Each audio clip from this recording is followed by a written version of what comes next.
Kembali dengan video Anton Medan. Kali ini adalah yang ke-10. Sementara yang ke-9 sudah 1 tahun yang lalu. Ya karena pada waktu itu terhenti oleh satu dan lain hal. Antara lain ya COVID ya. Fenomena Anton Medan pada waktu itu saya buat beberapa waktu setelah beliau berpulang. Sampai ke-9 terhenti. Kemudian beberapa bulan yang lalu saya membuat blog atau fenomena Anton Medan yang ke-1 sampai ke-9 saya muat dalam bentuk blog dengan payung mengenang 1 tahun Anton Medan berpulang. Kemudian video yang ke-10 ini juga dengan payung mengenang 1 tahun Anton Medan berpulang. Fenomena Anton Medan bukan hal sembarangan. Anton Medan adalah sosok yang fenomenal. Fenomenal itu luar biasa. Saya mengetahui, saya menilai, saya berpandangan, saya berpendapat, saya menyampaikan. Semoga bermanfaat. Saya adalah penulis buku Anton Medan.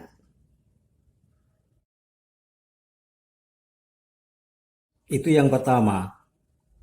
Dalam gambar jelas itu terdiri dari 6 episode. Episode pertama, aku bukan penjahat. Episode kedua, kejahatan sebagai profesi. Episode ketiga, menyerah demi keluarga. Episode keempat, mencari Tuhan. Episode kelima, mafia Cina Daratan. Dan episode keenam, sebagai juru dakwah. Terbit tahun 1997. Pengerjaannya memakan waktu kira-kira 1,5 tahun. Ketika itu saya mengikuti Anton Medan beraktivitas dalam berbagai tempat dan kesempatan. Pada waktu itu kediamannya di Mangga Besar. Kalau tidak, seingat saya juga pada waktu itu sebelum saya efektif berbaur, di sana sudah ada 2 orang anak muda yang disebut atau dipanggil Ustadz, yaitu Ustadz Gofar dan Ustadz Matondang. Kemudian buku yang kedua mengambil judul buku episode pertama, yaitu Aku Bukan Penjahat. Buku yang kedua tersebut tebal, sekitar 400 halaman. Terbit tahun 2012. Peluncurannya bersamaan dengan acara pengukuhan pengurus DPP PT periode 2012-2017. Beberapa bulan sebelumnya Anton Medan memang terpilih sebagai Ketua Umum PT dalam muktamar di Pontianak, Kalimantan Barat. PT adalah Persatuan Islam Tionghoa Indonesia. Anton Medan dan PT bagaikan fenomena tersendiri. Perjalanannya saya mengikuti. Ada makna pencapaian tinggi yang diraih dengan hati. Selain itu juga adalah pondok pesantren At-Taibin. Pondok dan Piti ternyata merupakan pertaruhan lahir batin. 10 tahun kerja keras terwujud Ponpes At-Taibin. 15 tahun berstrategi. Akhirnya Piti berhasil dia pimpin.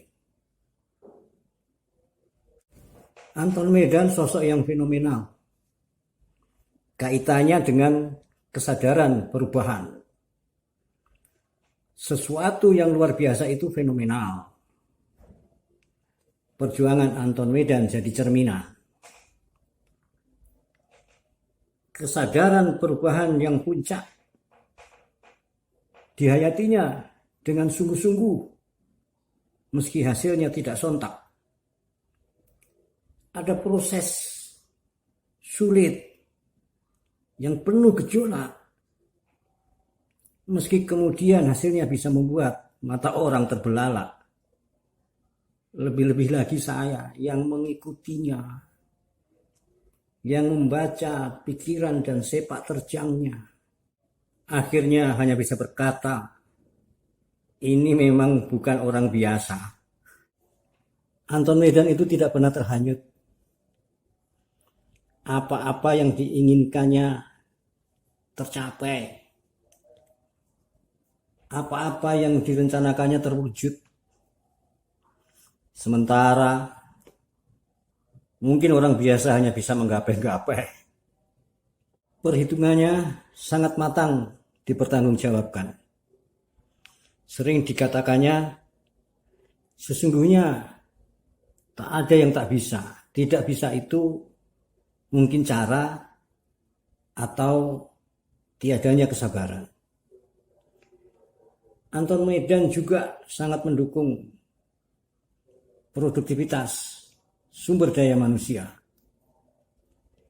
Mainkanlah mata elang, dia bilang. Jangan sembarang mengolah sudut pandang. Jangan gampang mengatur cara pandang. Olah matang mengukur jarak pandang. Saya, penulis buku Anton Medan, ingin berbagi pengalaman. Mohon dimaklumi bila video dibuat ketika beliau sudah berpulang. Video ini juga mengenang kebersamaan. Semoga berguna untuk masa sekarang dan juga masa yang akan datang. Bilang ke sini. Jangan lupa Cocok. Salam bahagia.